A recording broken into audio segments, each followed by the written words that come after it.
여러분 안녕하십니까? 목요일 아침 뉴스 퍼레이드 황병준입니다. 미 재무장관이 한국과의 무역 협상이 마무리돼가고 있다고 밝혔습니다.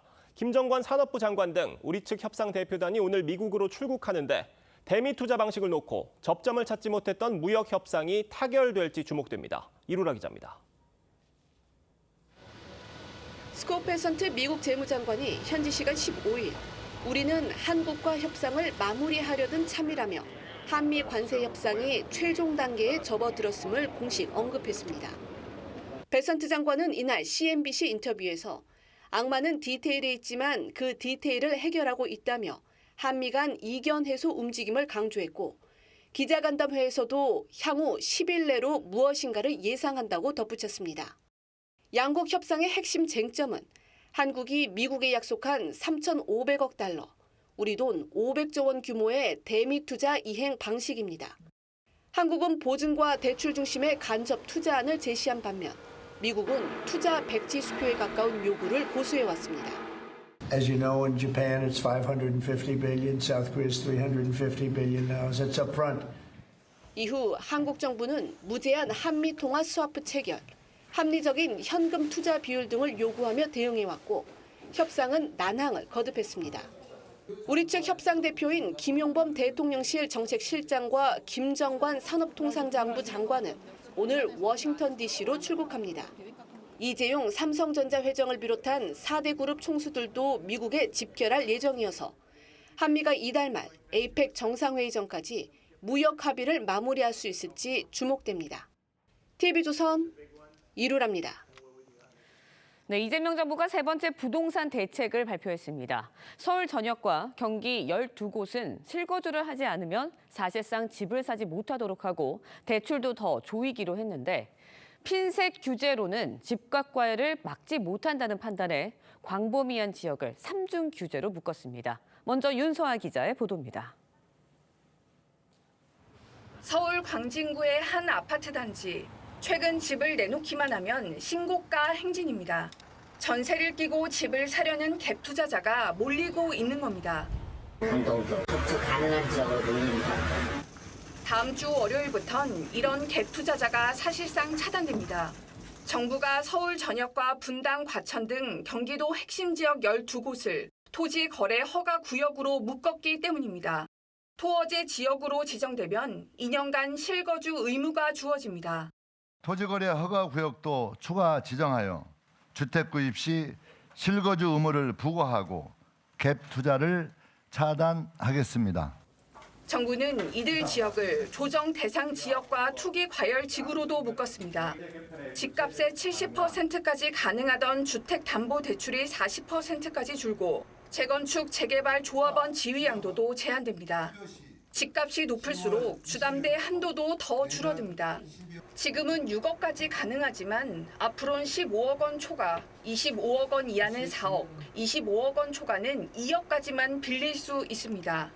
또 1주택자의 경우 전세 대출도 DSR에 포함돼 실제 대출 한도는 절반 이하로 쪼그라들었습니다.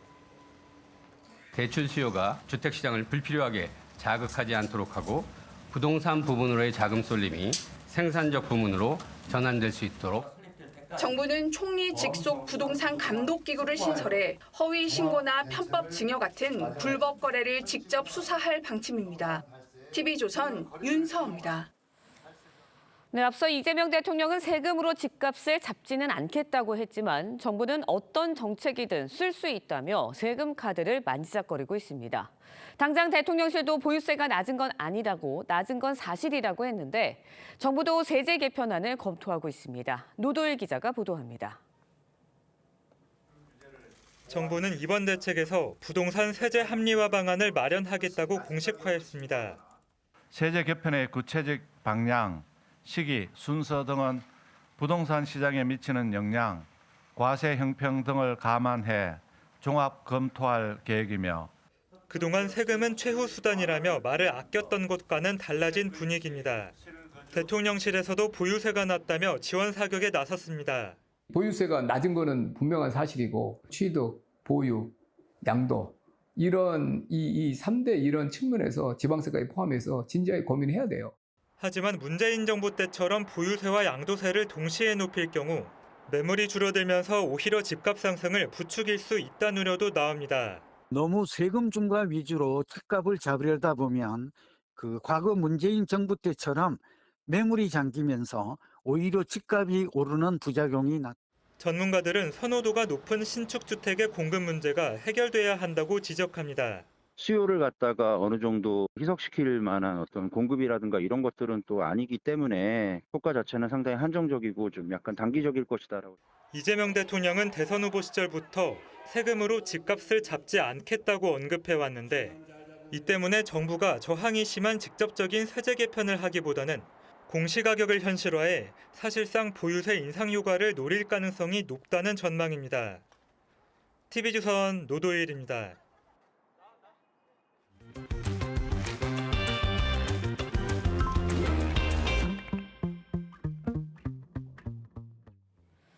네, 화제 이슈 콕 집어서 파헤쳐봅니다. 아침의 픽 시작합니다. 정부가 서울 전역과 경기 12개 지역을 모두 규제 구역으로 지정을 하면서 주택시장의 혼란 커지고 있습니다. 관련 소식 석병훈 이화여대 경제학과 교수와 함께 자세히 짚어보도록 하겠습니다. 안녕하세요. 안녕하십니까. 네, 앞서 전해드렸지만 서울 전체 지역과 경기 12지역이 규제 지역으로 확대가 됐습니다. 그러면서 초강력 규제에 나섰습니다. 정부가 이렇게 초강력 규제 카드를 들고 나선 이유 뭐라고 보세요? 예, 6.27 대책하고 그다음에 9.7 대책의 효과가 사라지고 있다라는 예. 지표가 확인되고 있기 때문입니다. 일례로 한국부동산원이 발표한 9월 전국 주택 매매 가격 동향조사 결과에 따르면요, 서울 같은 경우 주택 종합 매매 가격 지수의 전월 대비 상승률이 예. 0.58%로 지난달 상승률이 2달 연속 하락하다가 다시 반등을 했거든요. 그런데 예. 특히 한강벨트 같은 경우는 상승률이 1% 이상, 월간 상승률이 1% 이상 급등을 함으로써 연이어 2번의 대책이 나왔으나 상승률이 재반등해서 그것이 효과가 없는 게 확인이 되니까 급등한 지역 위주로 이번에 규제 지역을 넓힌 것으로 보여집니다. 네. 그런데요, 이제 15억 초과 아파트는 대출이 4억 원, 25억 초과 아파트는 2억 원으로 줄었습니다. 결국은 20몇 억이 있어야지 내가 살 수 있다는 거잖아요. 예. 그렇다니까 현금 부자만 집을 살 수 있는 상황이 된 거 아니냐, 이런 지적도 있는데 거기에 대해서는 어떻게 보세요? 예, 맞습니다. 사실 지금 서울, 한강벨트, 그다음에 경기도의 핵심지 같은 지역에서 꾸준히 집값이 상승하는 이유는 이 지역이 뭔가 직주 근접도 가능하고 교육 여건도 좋기 때문에 공급 대비 수요가 많기 때문입니다. 그런데 여기에서 수요를 억제하겠다고 대출을 틀어주면 결국은 현금이 많은 사람들, 아니면 부모가 현금이 많아서 부모로부터 지원을 받을 수 있는, 부모 찬스를 활용할 수 있는 사람들만 집 구매에 더 유리해지는 것은 불가피해서 앞으로 고소득 저자산 청년이나 신혼부부 같은 이 계층을 갖다가 미국에서는 헨리라고 하거든요. 예. High earner but not rich yet. 이 헨리 계층이 최대 피해를 볼 가능성이 크다, 이렇게 보고 있습니다. 네, 전체 시장도 좀 살펴보도록 할게요. 이번 대책이 나오고 나서 결국은 전체값 엄청나게 뛰는 거 아니냐, 이런 우려가 나오고 있거든요. 그러면서 이제 전세난 심해지고 비규제 지역으로 수요 이동하는 풍선 효과 나타날 가능성도 있다라는 지적의 목소리 나오고 있는데 전망 어떻게 하세요? 예, 맞습니다. 앵커께서 지적하신 것처럼 비규제 지역인 이번에 묶이지 않은 동탄이라든지 인천, 부천, 구리 이런 지역의 집값이 급등할 가능성이 있고요. 그다음에 규제 지역 내에서도 상대적으로 대출 한도가 많은 10억 이하의 중저가 아파트들로 풍선 효과가 있을 가능성도 배제할 수가 없습니다. 그다음에 전세 가격과 월세 가격의 상승도 예상이 되는 상황입니다. 왜냐하면 이번 대책의 핵심은 갭 투자를 막기 위해서 토지거래 허가구역을 확대를 했는데 네. 토지거래 허가구역 같은 경우는 집을 사는 순간 실거주 의무가 부과됩니다. 그러면 전세주택의 공급이 급감할 수밖에 없는 상황이다 보니까 전세 가격도 상승이 되고, 그러면 전세를 못 구하면 월세라도 살아야 되기 때문에 월세 가격 역시 상승이 예상됩니다. 네, 이번에 그런데 새로운 이제 주택 공급 방안은 포함되지 않았습니다. 그렇다 보니까 고강도 규제가 주택 공급 줄일 것이다, 이런 우려도 좀 나오고 있습니다. 이거는 왜 그런 건가요? 예, 그렇습니다. 이번에 대책을 보면 향후 주택 공급 계획을 구체적으로 얘기를 하겠다고 하면서 실질적인 주택 공급 대책은 빠져 있습니다. 그리고 또 다른 것은 무엇이냐면 규제 지역을 확대하면서 정비 사업에 대한 규제는 오히려 추가가 됐습니다. 대표적인 게 재건축 조합원당 주택 공급 수를 한 주택으로 제한을 한다든지 조합원 지위 양도를 제한한다든지 뭐 정비사업 분양대 재당첨 제한을 5년으로 늘린다든지 이런 네. 제한이 추가되니까 결국은 재건축 재개발의 속도는 더 늦어질 수밖에 없어서 재건축 재개발을 제외하고는 신규 공급이 어려운 그 택지가 없는 서울 같은 경우는 신규 주택 공급은 더 늦춰질 가능성이 커서 이것은 공급이 부족하게 되니까 서울 지역의 집값을 더 크게 상승시킬 요인이 된다 이렇게 보고 있습니다. 네, 근데 정부가 초강력 이제 규제 대책에 이어서 앞으로 이제 보유세, 거래세 조정하는 세제 개편안 그 가능성도 밝혔거든요. 실제로 실현 가능성이 있다고 보시나요? 어떻게 보세요? 예, 일단은 당장 지방선거를 앞두고 있기 때문에 선거 전에는 정치권에서 세금을 크게 올리기에는 합의가 어렵다 이렇게 보고 있고요. 선거 이후에는 세금을 올리는 것을 고려할 수는 있는데 문제는 이 다주택자에 대한 취득세나 보유세를 중과할 경우에는 결국은 다주택 말고 1주택을 소유하고자 하는 경향은 강해지고요. 한 주택만 소유할 때는 이왕이면 똘똘한 한 채, 집값이 가장 많이 오를 한 주택을 소유하려고 하기 때문에 이런 경우에는 똘똘한 한 채 현상은 강화될 가능성이 크다 이렇게 보고 있어가지고 결국은 집값을 잡으려면 신규 주택 공급방을 늘릴 방안을 찾아야 되고요. 이번에 최대 피해자가 될 수 있는 헨리 계층, 고소득 전문직 청년층을 위해서 뭔가 청년에 한해서라도 LTV 규제를 완화해줄 방안 이것을 추가적으로 도입할 것이 필요하다 이렇게 보고 있습니다. 네, 알겠습니다. 오늘 말씀 여기까지 듣겠습니다. 이화여대 석병훈 교수와 함께 이야기 나눠봤습니다. 고맙습니다. 감사합니다. 네, 국정감사 나흘째인 오늘 감사원과 독립기념관 등에 대한 감사가 이어집니다. 국회 법사위는 어제 사상 처음으로 야당의 불참 속에 대법원 현장 검증에 나섰는데 민주당 측은 대법원 3차 국감 가능성까지 거론했습니다. 장윤정 기자의 보도입니다. 법사위 야당위원 불참 속에 강행된 대법원 국정감사 현장 검증. 종료를 앞두고 출석한 조희대 대법원장이 본연의 사명을 다하기 위해 최선을 다하겠다고 했습니다. 국민의 기대와 요구가 무엇인지 세심하게 살펴서 미흡한 부분을 개선하고 굳건한 소명의식으로 그 본연의 사명을 다하기 위해 최선을 다하겠습니다. 민주당은 앞선 2차례의 국감으로 의문이 해소되지 않았다며 3차 국감 가능성을 시사했습니다. 대법원 현장 검증은 민주당 주도로 이뤄졌습니다. 잠시 후 대법정과 소법정 그리고 대법관실을 이동해서 현장을 검증하도록 하겠습니다. 지금은 의사진행 발언을 하실 수가 없습니다. 속기도 할 수가 없고요. 이에 국민의힘이 사전 협의가 없었다며 파행 선언과 함께 자리를 떠 반쪽 국감으로 진행됐습니다. 점령군처럼 대법원의 청사를 휘젓고 다니면서 사실은 대법관을 증언해서 자기들의 입맛에 맞는 판결을 해서 이재명 대통령 무죄 만들기를 위한 전초 작업입니다. 민주당은 현장 국감에 이어 이재명 대통령 사건 관련 전산 기록을 대법원에 요구하는 안건도 일방 통과시켰습니다. 오늘은 감사원과 독립기념관, 한수원 등을 상대로 국정감사가 이뤄집니다. 여야는 관저 이전 특혜 의혹 부실감사와 김영석 독립기념관장의 광복절 기념사 논란, 윤 정부 체코원전 수출 계약 등을 두고 공방을 벌일 걸로 보입니다. TV조선 장윤정입니다. 대통령실 김현지 제1부속실장에 대한 폭로에서 시작된 국민의힘 박정훈 의원과 민주당 김우영 의원 간 충돌이 고발전으로 번졌습니다. 국민의힘 주진우 의원은 김 실장이 이재명 대통령의 측근인 김용전 부원장 수사 과정에 개입했다는 주장을 추가로 내놨습니다. 변정현 기자입니다. 국민의힘 과학기술정보방송통신위원회 위원들이 민주당 김우영 의원을 폭행과 개인정보보호법 위반 혐의로 경찰에 고발했습니다. 김 의원은 국감 도중 국민의힘 박정훈 의원에게 받은 비난 문자 메시지와 함께 전화번호를 그대로 노출시켰습니다. 박 의원은 악성 댓글과 문자 폭탄에 시달리고 있다면서 여권 강성 지지층 위력이 이 정도인 줄은 몰랐다는 글을 올렸습니다. 김 의원은 부인했지만 지난달 김 의원이 박 의원의 멱살을 잡는 장면을 본 국민의힘 의원들은 여러 명인 것으로 전해졌습니다. 김현지 부속실장에 대한 내용을 문제 삼기 위해서 그 메시지를 공격하기 위해서 메신저였던 박정훈 의원이 두 사람 간의 의원 사이에 있었던 일에 대해서 이에 맞서 민주당도 김 실장이 경기동부 연합과 연결됐다는 주장은 사실이 아니라며 박 의원을 영등포경찰서에 고발했습니다. 욕설과 망상적인 궤변은 국회의원으로서 최소한의 논리와 품격마저 내버린 그런 있을 수 없는 행위입니다. 국민의힘 주진우 의원은 법사위 국감에서 이화영 전 부지사 변호인 교체 과정에 김현지 실장의 개입 의혹을 제기한 데 이어 김용 전 민주연구원 부원장의 수사 과정에도 김 실장이 관여했다는 의혹을 추가로 제기했습니다. 김용의 변호를 맡은 이상호 변호사는 김용의 체포영장을 몰래 김현지 보좌관에게 보낸 것으로 보입니다.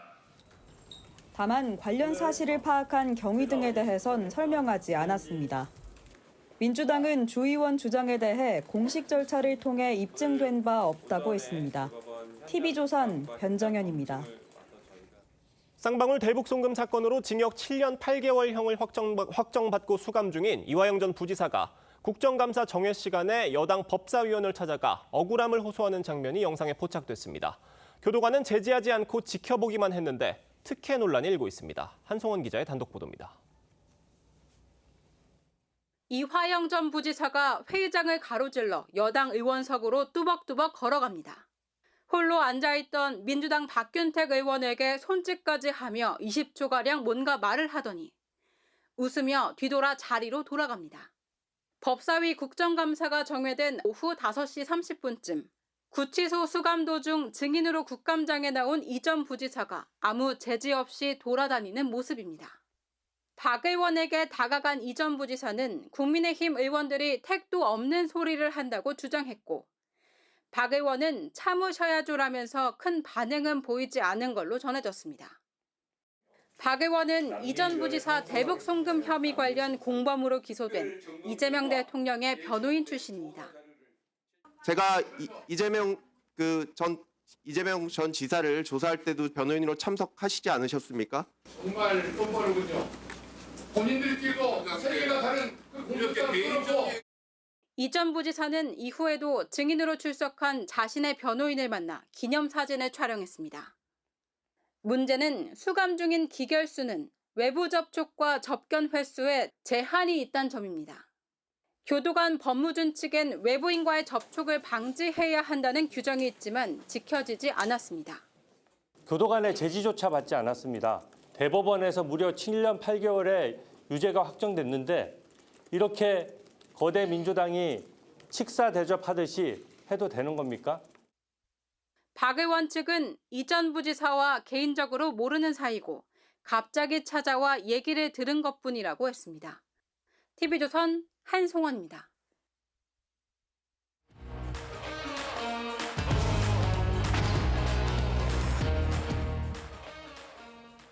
네, 정치권 소식 짚어보는 아침의 맞수 시간입니다. 강성필 더불어민주당 부대변인, 송영훈 전 국민의힘 대변인 나오셨습니다. 안녕하세요. 안녕하세요. 어제 국회 법사위 여당 의원들이 야당의 반발에도 대법원 현장 검증을 강행하면서 국감 파행이 빚어졌습니다. 영상으로 보겠습니다.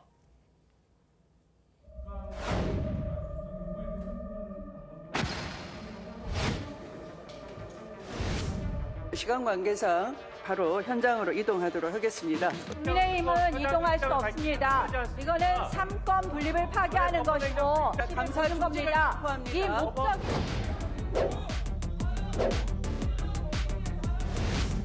몸에 손 대지 마세요.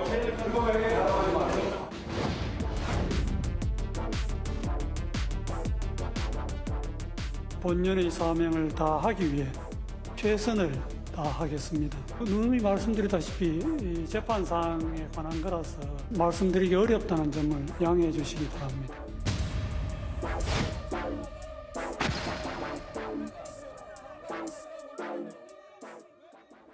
대법원 국감이 이틀 만에 또 열렸습니다. 이번에는 국회가 아니라 대법원 현장이었고요. 현장 국감이었는데 민주당 법사위원들이 현장 검증을 하겠다고 대법원을 찾은 것이었습니다. 법원 내부를 올라갔다가 내려갔다가 대법정 갔다가 소법정 갔다가 집무실 갔다가 그야말로 아주 휘젓고 다녔다라는 표현까지 나왔어요. 전례도 없고요. 명백하게 불법입니다. 우리 국정감사 및 조사법 제8조에 보면은 감사 또는 조사는 계속 중인 재판에 영향을 미칠 목적으로 행사해서는 안 된다 이렇게 규정을 하고 있는데요. 여기서 계속이라고 하는 것은 컨티뉴가 아닙니다. 법원에 계류 중이다. 즉 사건이 걸려 있다라는 뜻이거든요. 그러면은 이재명 대통령의 선거법 사건은 파기환송심으로 서울고등법원에 가 있기 때문에 여전히 계속 중인 재판에 해당합니다. 그리고 2021년에 국회 사무처가 발간한 국회법 해설 750페이지를 보면요.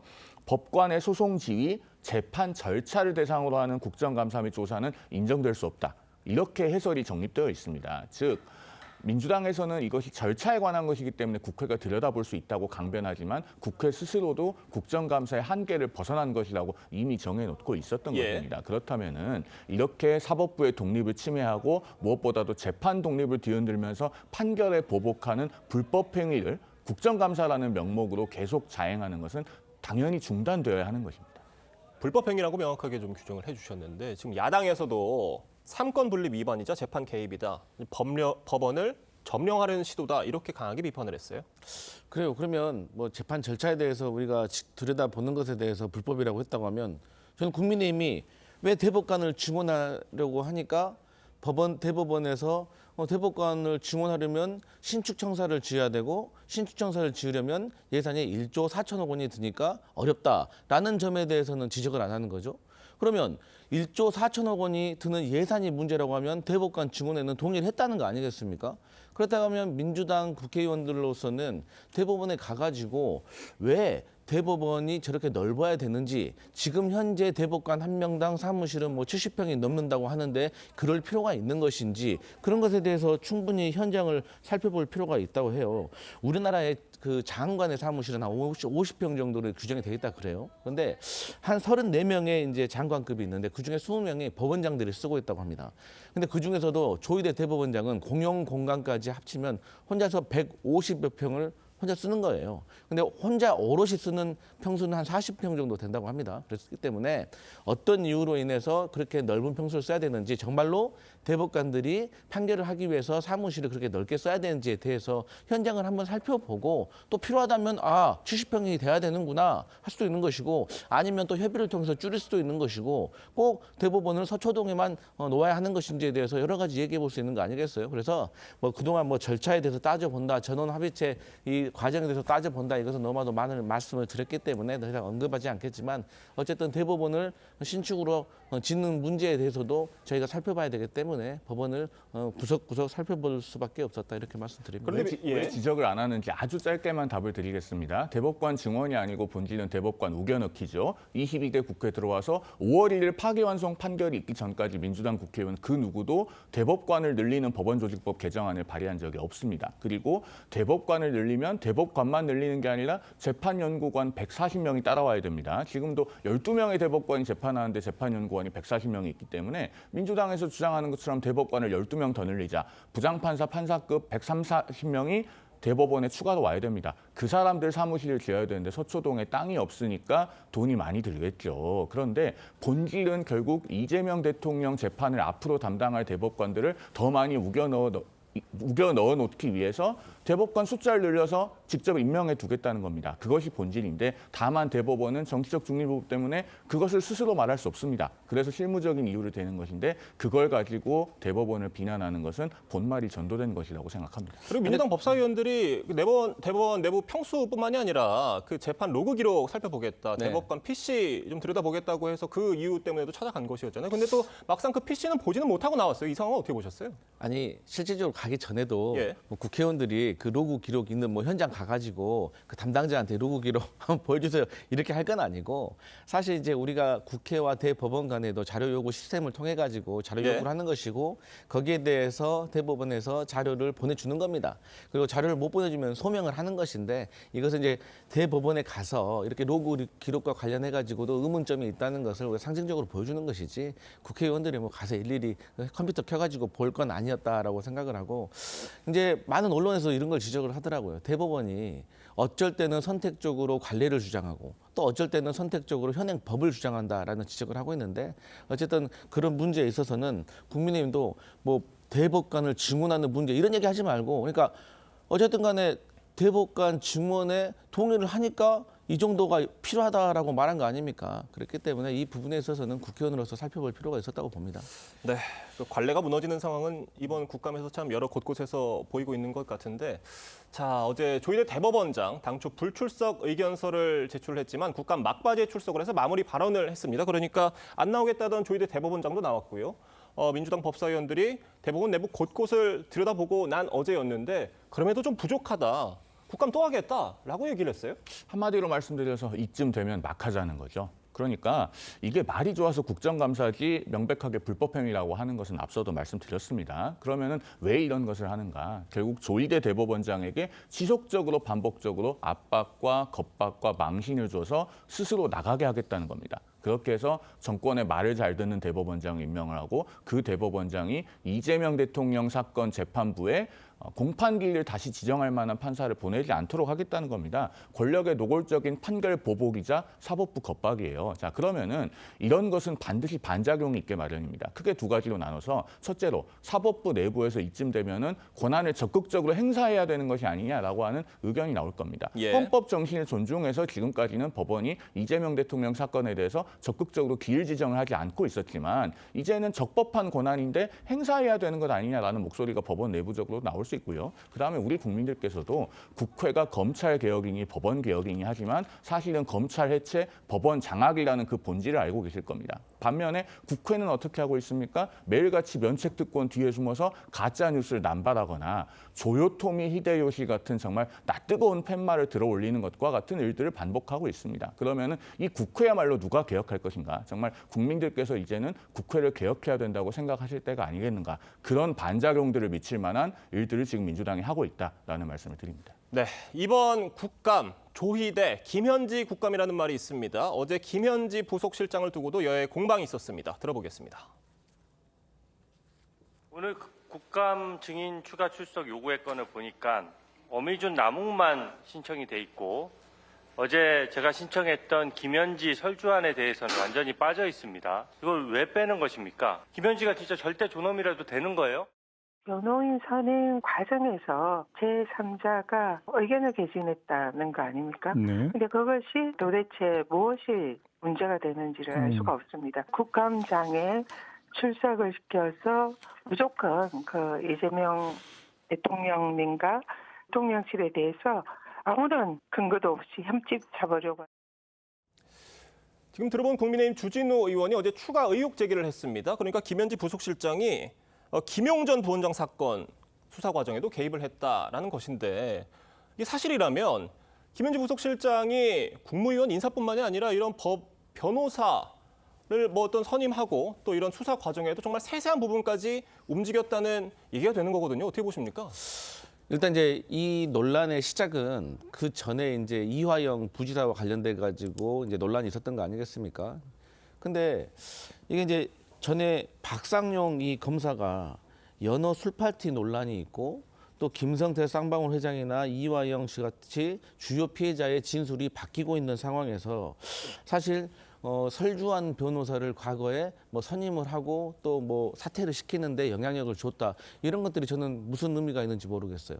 그런데 보통 변호사가 사임을 했다고 해서 검사가 전화해가지고 왜 사임했냐고 물어보고 또 그 검사에게 변호사는 김현지라는 사람이 나를 질책해서 그만뒀다라고 하소연을 하는 이런 행위가 저는 상당히 부정적인 피의자의 변호인이 오히려 검사하고 더 가까운 것 같아요. 그리고 김현지에 대해서 모른다고 꽁꽁 숨겨둔다고 그렇게 지적을 했는데 그때는 왜 김현지를 어떻게 알아가지고 김현지에 대해서 얘기를 했는지가 궁금합니다. 그래서 전체적으로 뭐 이화영에 이어서 김용에 이어서 또 나중에 그게 또 해명이 되면 또 다른 무엇인가를 들고 나올 겁니다. 그리고 더 중요한 것은 국민의힘이 최초에는 운영위에 김현지 총무비서관을 불러야 한다라고 했었는데 이제는 이제 운영위를 넘어서 법사위라든지 뭐 다른 추가 5개 상임위, 그래서 총 6개의 상임위에서 부른다고 하는 거예요. 그렇기 때문에 저희 민주당으로서도 정말 김현지 부속실장을 국회에 내보내가지고 이렇게 야당 국회의원들의 잘못된 공세에 지금 노출시키는 것이 맞느냐 하는 고민이 있는 것입니다. 그래서 저는 국민의힘도 좀 내부적으로 좀 정리를 해가지고 운영위 한 곳에서만 좀 부른다고 하면 저희 민주당도 운영위 한 곳 정도는 합의를 해가지고 김현지 부속실장이 나와서 야당 의원들의 물음에 답하는 것이 것이 맞다. 하지만 계속해서 이것저것 생산해서 공격하는 것은 부적절하다고 국민들도 생각할 것이다. 그렇게 봅니다. 근데 지금 말씀해 주신 것처럼 김현지 부속실장이 어떤 그 이화영 전 부시장 재판 수사 과정이나 또 김용 전 부원장 수사 과정에 이렇게 개입을 했다고 한다면 정말 궁금한 점이 말씀해 주신 것처럼 여러 가지가 있습니다. 나와서 좀 얘기를 들어보고 싶은 상황이라는 게 지금 야당의 주장인데 나오지 않는다는 것으로 어떤 가닥이 잡힌다는 그런 언론 보도도 이어지고 있거든요. 어떻게 보세요? 제가 봤을 때는요. 민주당이 이재명 대통령에게 대단히 불충한 것 같습니다. 왜냐하면은 대통령의 최측근이라고 지금 공인받다시피 하고 있는 김현지 부속실장에 대해서 이렇게 의혹이 눈덩이처럼 불어나고 있으면 나와서 해소를 해야 됩니다. 해소하지 않으면 국민들께서는 그것을 기정사실로 믿게 됩니다. 특히 지금 어떤 부분에 대한 의혹이 제기됐습니까? 김현지 부속실장이 이재명 당시 민주당 대표의 보좌관으로 있으면서 관련 공범들의 재판에 변호인 선임, 해임 이런 것들을 컨트롤했다. 그리고 공범 관계라고 의심받을 수 있는 사람의 체포영장도 받았다. 이런 것들이 지금 의혹이 제기되고 있어요. 이 상황에서 나와서 의혹을 해소하지 않으면은 국민들께서는 정말 그러면은 공범 관계여서 그랬겠구나라고 생각을 하시게 될 겁니다. 그러면 민주당이야말로 우리가 김현지 실장 채택해 주겠다. 나와서 얘기 들어보자. 그러면은 의혹이 해소될 거다. 이렇게 해서 이재명 대통령의 의혹을 해소하고 이재명 대통령의 국정 동력을 회복시켜줘야 되는 건 아닙니까? 제가 봤을 때는요. 집권 여당이 정말로 대통령을 위한다면은 이 증인 채택에 흔쾌히 응해야 된다라고 생각합니다. 숨길수록 감출수록 궁금증은 더 커질 것이다라는 말씀이셨습니다. 자, 세관 마약 수사 외압 의혹 관련해서 저희가 좀 짚어보겠습니다. 이 검경 합동수사팀의 파견이 결정된 백혜룡 경정이 발령 첫날부터 연차 휴가를 냈습니다. 대신 유튜브 방송에 출연해서 이문정 동부지검장을 정면으로 비판했는데 직접 들어보겠습니다.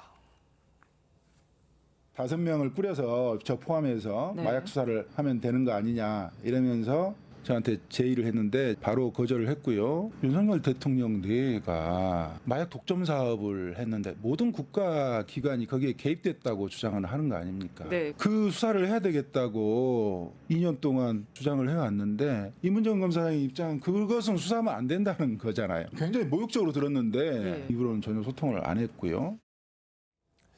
아니 이재명 대통령이 저 두 사람에게 가서 수사 잘해라. 이렇게 지시를 한 상황이었는데 시작부터 갈등이에요.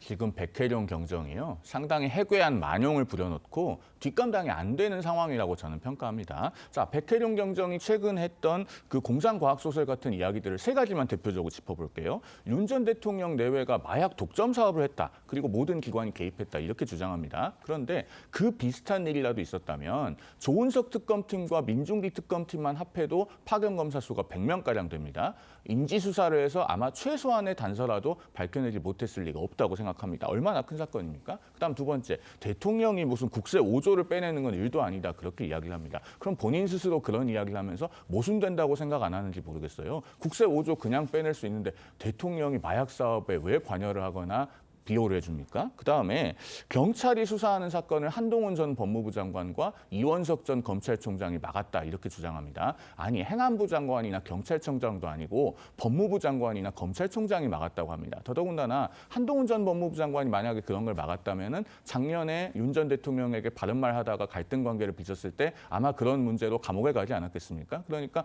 백혜룡 경정이 이야기하는 것들이 모두 다 너무 소설 같은 이야기인 거예요. 막상 수사권을 쥐어줘도 수사할 수 있는 것이 없을 겁니다. 그러니까 저렇게 아마 수사팀 파견 지시를 받았는데도 연가를 내고 출근도 안 한 것이 아니겠는가 이렇게 보여집니다. 백혜룡 경정이 반발하는 이유 뭐라고 보십니까? 근데 일단 기본적으로 백혜룡 경정이 뭐 공상 소설 같은 얘기를 한다라고 하는데 저희 민주당으로서는 사실 지금까지 윤석열 정부 3년 동안 민주당이 제기했던 의혹들 정말 저희도 말하면서도 정말 이런 일이 있었을까라고 생각을 했거든요. 근데 그 말도 안 되는 일들이 막 다 사실로 보여지더라고요. 몇 가지만 얘기해 볼까요? 세상에 대통령 부부가 해외 순방 갔는데 프랑스를 갔습니다. 프랑스 가기 전에 반려견을 전용으로 전담할 직원을 부탁하고 또 그 반려견의 호텔을 집을 부탁하고 호텔 그 반려견의 차량까지 부탁했다는 거예요. 그리고 또 다른 나라 네덜란드 가가지고는요. 의전 차량의 엔진 크기까지 요구를 하고 엘리베이터 크기 이삿짐 나릅니까? 그러니까 이렇게 말도 안 되는 것들이 사실로 막 드러나고 있으니까 백혜룡 경정이 제기하고는 이 의혹도 제가 생각했을 때 지금 딱 잡히는 객관적인 증거는 보이지가 않지만 그럴 수도 있겠다라고 의심이 자꾸 가는 거예요. 그런데 그럼에도 불구하고 저는 이 백혜련 경정이 지금 합동수사단을 신뢰할 수가 없다라는 주장을 하고 있는 거예요. 예. 그런데 저는 그렇습니다. 뭐 내용을 다 일일이 말씀드리는 것보다도 어쨌든 백혜련 경정이 지금 공무원이잖아요. 그러면 저는 공무원이 본인과 관련된 업무와 관련해가지고 불평, 불만이 있을 수도 있고 아쉬운 점이 있을 수도 있습니다. 하지만 이런 것을 연차를 내고 어떤 뭐 유튜브 방송이든 방송에 나와가지고 이런 것을 공개적으로 얘기하는 것은 저는 부적절하다라고 생각을 하고 내부적으로 해결을 해야 되는 노력을 좀 해야 된다 이런 말씀 드립니다. 이것만 짧게 짚어보고 가겠습니다. 한동훈 전 대표가 대통령이 직접 나서서 백경정의 망상을 보증한 책임을 지라라고 비판을 하게 되는데 관련 수사 어떻게 진행될 것으로 보십니까? 지금요. 그러니까 이재명 대통령이 이렇게 공상과학소설 같은 이야기를 하는 백혜련 경정을 정치적으로 연대 보증하다시피 한 겁니다. 예. 그러면은 이게 수사를 했는데 아무것도 나오지 않았다.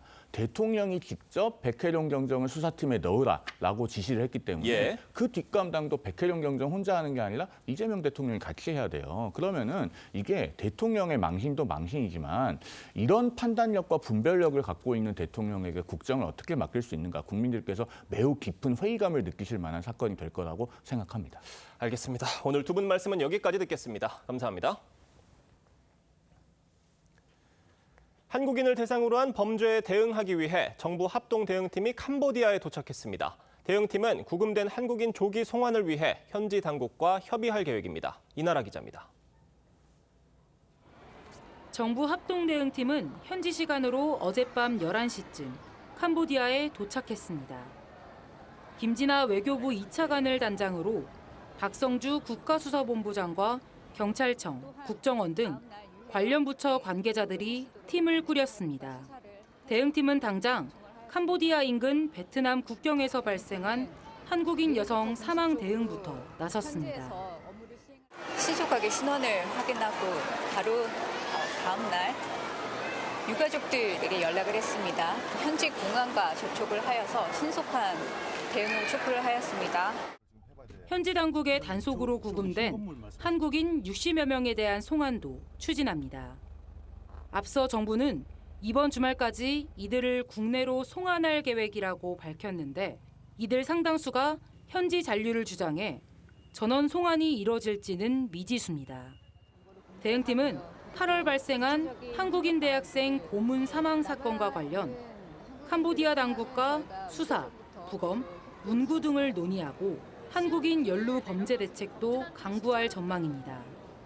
캄보디아 외교부, 내무부, 그리고 온라인 스캔 대응의 교육을 전부 다 접촉을 해서 정부는 오늘부터 캄보디아 일부 지역에 대한 여행 경보를 여행 금지인 4단계로 상향 조정했습니다.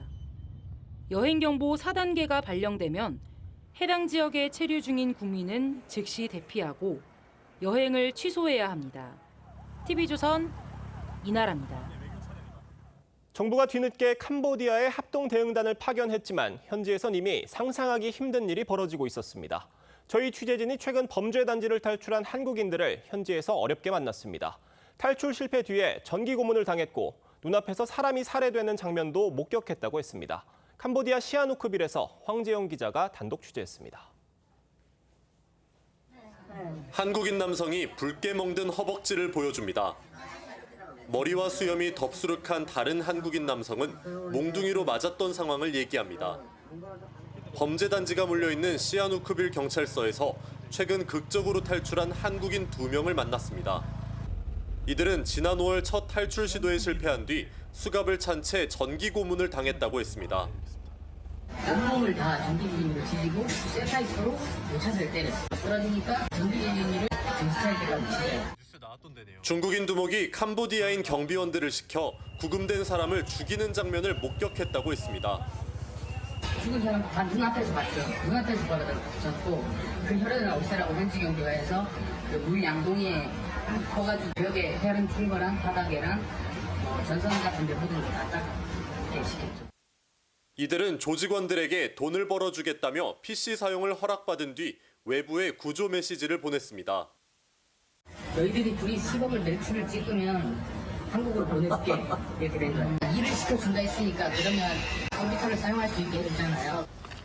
다만 구체적인 탈출 경로에 대해선 아직 범죄 단지에 갇혀 있는 한국인이 많은 만큼 설명해 줄 수 없다고 했습니다. 캄보디아 시아누크빌에서 TV조선 황재영입니다. 네, 오늘 SK그룹과 최태원 회장과 노소영 아트센터 나비관장의 이혼 소송에 대한 대법원 최종 선고가 이뤄집니다. 1심 법원은 최 회장이 노 관장에게 665억 원을 지급하라고 판결한 반면 2심 법원은 1조 원대의 재산 분할을 명령하면서 극과 극의 판단이 나왔는데 오늘 대법원에서 어떤 결론을 내릴지 주목되고 있습니다. 현장에 나가 있는 취재기자 연결해 보도록 하겠습니다. 네, 노도일 기자, 선고 언제쯤 나오는 건가요? 네, 최태원 회장과 노소영 관장의 이혼 소송 상고심 선고는 오전 10시에 이곳 대법원에서 진행됩니다. 최 회장이 2017년 이혼 소송을 제기한 지 8년 만에 최종 결론이 나오는 겁니다. 이번 재판의 핵심 쟁점은 SK 지분을 분할 대상으로 볼지 여부인데요. SK그룹 성장의 노태우 전 대통령과 그 자녀인 노 관장의 기여가 인정될지가 관건입니다. 2심 판단과 같이 노 전 대통령의 비자금 300억 원이 SK 측에 유입된 사실이 인정되면 최 회장에게 불리할 수 있습니다. 최 회장 측은 SK 주식이 결혼 전 부친에게 증여받은 특유재산이어서 분할 대상이 아니라는 입장입니다. 이번 사건은 세기의 이혼이라 불리며 많은 주목을 받은 만큼 전원 합의체에 준하는 수준으로 대법관 전원이 들여다본 걸로 전해집니다. 지난해 5월 2심 법원은 최 회장이 노 관장에게 1조 3,800억 원을 지급하라고 판결했는데요. 만약 대법원이 2심 판단을 인정하면 그대로 재산 분할이 진행됩니다. 이 경우 최 회장이 그룹 지배권을 가진 SK 지주사보다는 SK 실트론을 처분해 현금을 마련할 거라는 관측도 나옵니다. 반면 대법원이 2심 판단이 문제가 있다고 결론을 내리고 사건을 다시 돌려보내면 재산 형성 과정에 대한 법적 판단이 다시 이루어질 전망입니다. 대법원에서 TV조선 노도일입니다.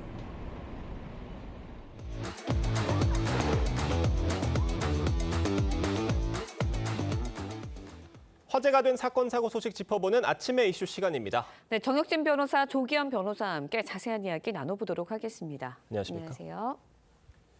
캄보디아와 맞닿은 베트남 국경지대에서 30대 한국인 여성이 숨진 채 발견이 됐습니다. 충격적인 소식이 또 이어진 건데 이것도 현지 범죄 조직과 연루돼 있을 가능성이 있다고 해요. 그런 의심이 많이 드는 게 시신이 발견된 건 지난 8일이었습니다. 예. 그러니까 베트남하고 캄보디아가 국경을 맞대고 있잖아요. 예. 그 접경지에서 발견됐다라고 하는데 그래서 그 시신은 10일, 그 다음 날인 10일에 부검이 이루어졌고 네.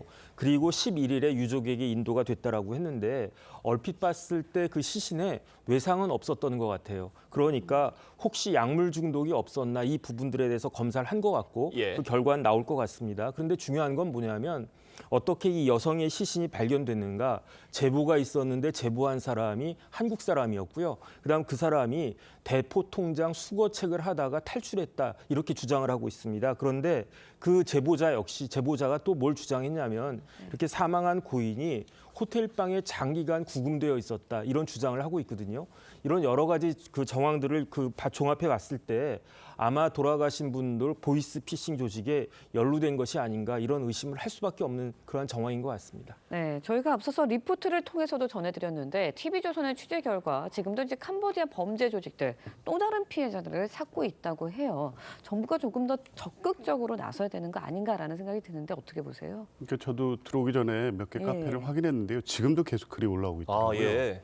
심각합니다. 지금 예. 대표적으로 하데스 카페라고 해서 2년 예. 전부터 이 범죄의 온상, 그러니까 유인 이 카페로 이용이 되고 있었는데 이 외에도 한 20여 개가 유사한 형태로 운영되고 있고 지금도 여전히 이 동남아 쪽에 고수익 네. 취업 미끼를 계속 글을 올리고 있어서 예. 심각합니다. 정부에서는 계속 모니터링을 하고 있다고 하는데 하데스 카페 같은 경우에도 2년 동안 18,000건이나 올라왔다고 합니다. 다른 이 유사 카페들까지 이 종합해 보면 예. 이 피해 양상이 심각하고 아직도 중단되지 않는 걸 보면 정부가 더 강력하게 대처해야 될 것 같고 단순히 모니터링이 아니라 적극적인 시정 조치 아니면 차단 조치까지 당장 시행해야 될 것 같습니다. 네. 자, 이런 상황이다 보니까 정부가 캄보디아에 구금돼 있는 한국인 송환에 나선 상황이죠. 그런데 한국행을 거부하는 사람들도 있다고 합니다. 이거 귀국을 거부해도 일단은 한국으로 오게 되는 겁니까? 일단 지금 구치소에 구금되어 있는 사람들을 데리고 오겠다는 거거든요. 예. 지금 보니까 구치소에 구금되어 있는 한국 사람이 무려 63명이고요. 그중에 2명은 이미 송환이 되고 있고 그런데 이제 61명 남지 않습니까? 이 61명에 대해서는 전 세계에 띄워서 한꺼번에 한국으로 송환하겠다 이러한 그 계획인 것 같은데 왜 전 세계를 띄우냐면요. 일반 비행기로 이런 사람들 데리고 오려고 하면 네. 여러 가지로 이제 절차가 복잡해집니다. 예. 그런데 지금 앵커가 말씀하신 것처럼 이 60명 넘는 사람들이 상당수가 캄보디아에 그냥 남아있겠다 이렇게 이야기를 하는데 이게 굉장히 이상한 게 이분들이 그냥 캄보디아 여행객이구나 계속 그 일정에 따라서 여행을 하겠다 이런 건 모르겠는데 제가 말씀드린 바와 같이 캄보디아 구치소에 지금 구금되어 있는 사람이거든요. 그러니까 이 사람들 입장에서는 차라리 캄보디아 구치소에 있는 게 한국에 돌아온 것보다 더 낫다 이렇게 주장하는 거 아니겠습니까? 결국은 아마 범죄 혐의가 있는 것이 아닌가 그런 생각들을 많이 할 수밖에 없고요. 그다음 우리 수사 당국에서도 어느 정도 혐의가 입증된 사람들도 상당히 있는 것이 아닌가 그런 생각이 들고 그다음 제가 찾아보니까 한국과 캄보디아는 2011년에 이미 범죄인 인도 조약이 체결이 되어 있습니다. 그러니까 이런 여러 가지 것들을 봤을 때 한국으로 송환이 될 수 있을 것이다. 저는 그렇게 생각이 됩니다. 알겠습니다. 정부 대응팀의 후속 조치가 모쪼록 잘 이루어지길 바라겠습니다. 다음 소식으로 넘어가 보겠습니다. 앞서 전해드린 대로 최태원 회장과 노소영 관장의 이혼 소송 대법원 최종 판단 오늘 나옵니다. 그러니까 최 회장의 SK그룹 주식 재산 분할 대상으로 볼 수 있을지 그러니까 특유 재산으로 볼 수 있을지가 하나의 쟁점인데 어떻게 보세요? 그러니까 1심에서는 재산 분할이 665억이 나왔고요. 위자료 1억 해서 666억이었습니다. 근데 항소심에서는 재산이 훨씬 뛰어가지고 1조 3,800억. 그다음에 거기에다가 위자료도 마찬가지로 20배가 뛰어서 20억 이런 판결이 나왔었거든요.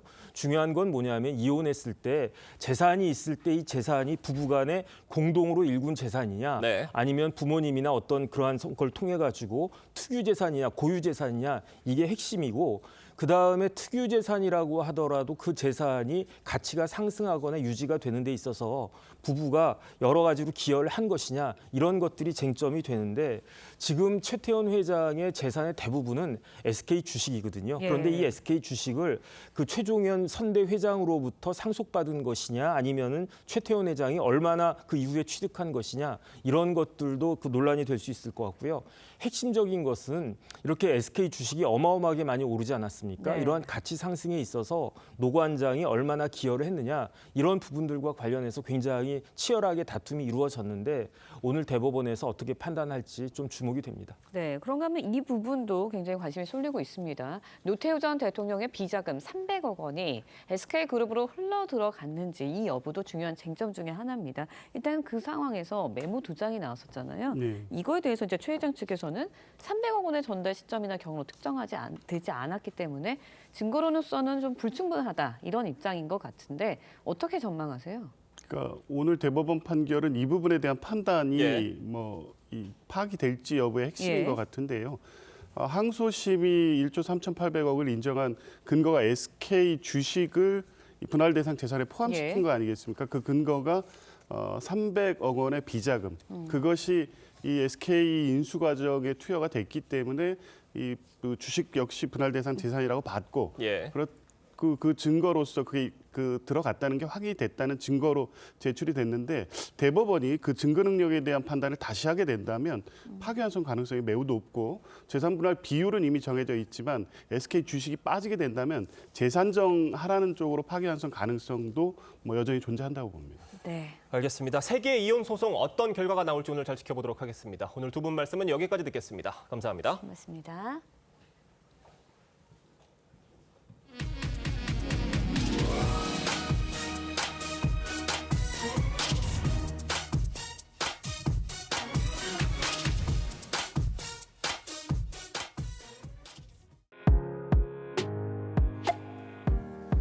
네, 렌즈에 담긴 그 순간 그 의미를 짚어보는 시간이죠. 사진 기자가 선택한 아침의 한 장입니다. 오늘은 조선일보 사진부 이태경 기자와 함께합니다.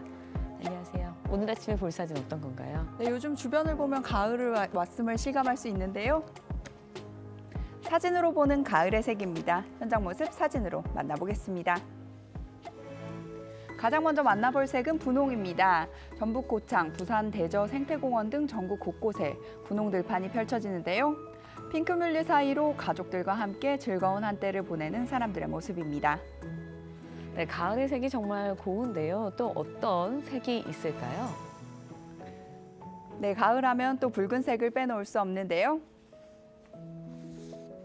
울산 쓸도에는 뎁사리가 붉게 물들어가고 있습니다. 이곳을 찾은 사람들은 바람에 살랑이는 붉은 물결 사이에서 가을을 만끽합니다. 황금빛으로 변한 들판도 있습니다. 대구의 한 들녘인데요. 수확을 앞둔 벼가 황홀한 풍경을 만들어내고 있습니다. 네, 주변을 돌아보며 가을의 색을 만끽하시는 하루 보내셨으면 좋겠네요. 지금까지 아침의 한 장이었습니다. 오전까지 가을비가 이어집니다. 비구름이 동쪽으로 빠져나가면서 현재는 소강 상태를 보이는 곳이 많은데요. 지금은 경상권을 중심으로 비가 내리고 있습니다. 제주와 경남에는 10에서 50mm, 전남과 경북은 최대 40mm의 비가 예상됩니다. 일부 동해안은 오늘 밤까지도 이어지는 곳이 있겠습니다. 비가 그쳐도 하늘에는 구름이 많겠고요. 동해안은 강한 너울이 밀려오겠습니다. 오늘 아침 서울이 17도, 부산은 20.5도로 시작하고 있습니다. 어제보다 온화하게 출발하고 있는데요. 한낮에 전라권은 기온이 올라 덥게도 느껴지겠습니다. 낮 최고 서울이 23도, 대구 22도, 광주는 27도까지 오르겠습니다. 내일 밤 서쪽 지역을 시작으로 주말 아침까지 전국에 비가 내리겠습니다. 일요일 아침부터는 급격하게 쌀쌀해지겠고요. 월요일에는 서울의 아침 기온이 6도까지 곤두박질 치겠습니다. 오늘의 날씨 박선민입니다.